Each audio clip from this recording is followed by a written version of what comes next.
यह भारत का वो कुंड है जहां भगवान परशुराम ने अपनी मां की हत्या करने के बाद अपने हाथ से चिपकी हुई कुल्हाड़ी से मुक्ति पाई थी।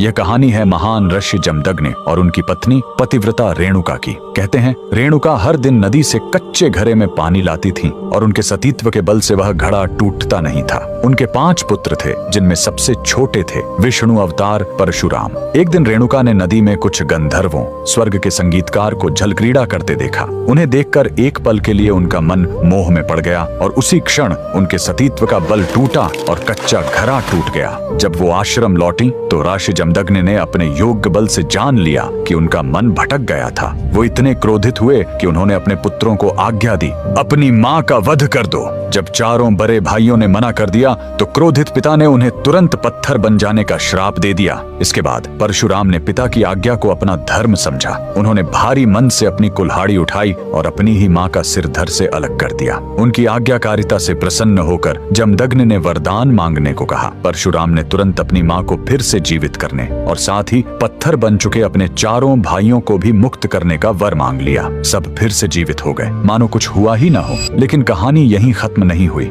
मातृ हत्या का पाप उस कुल्हाड़ी पर एक दाग की तरह चिपक गया और वो उनके हाथ से अलग ही नहीं हो रही थी। उस पाप से मुक्ति पाने के लिए वह दर दर भटकते रहे, लेकिन कोई भी तीर्थ उस कुल्हाड़ी को छोड़ा नहीं सका। अंत में वह पहुंचे पूर्वी हिमालय की लोहित नदी के किनारे और जैसे ही उन्होंने इस कुंड के जल को छुआ, चमत्कार हुआ। कुल्हाड़ी अपने आप उनके हाथ से छूट गई। यही पवित्र स्थान आज अरुणाचल प्रदेश में परशुराम कुंड के नाम से जाना जाता है। आज भी हर साल मकर संक्रांति पर हजारों श्रद्धालु यहाँ इस विश्वास के साथ डुबकी लगाने आते हैं कि यह कुंड उनके सारे पापों को धो डालता है, ठीक वैसे ही जैसे इसने स्वयं भगवान परशुराम को पाप मुक्त किया था। भगवान परशुराम को दिल से मानने वाले सभी भक्त कमेंट्स में जय परशुराम जरूर लिखें।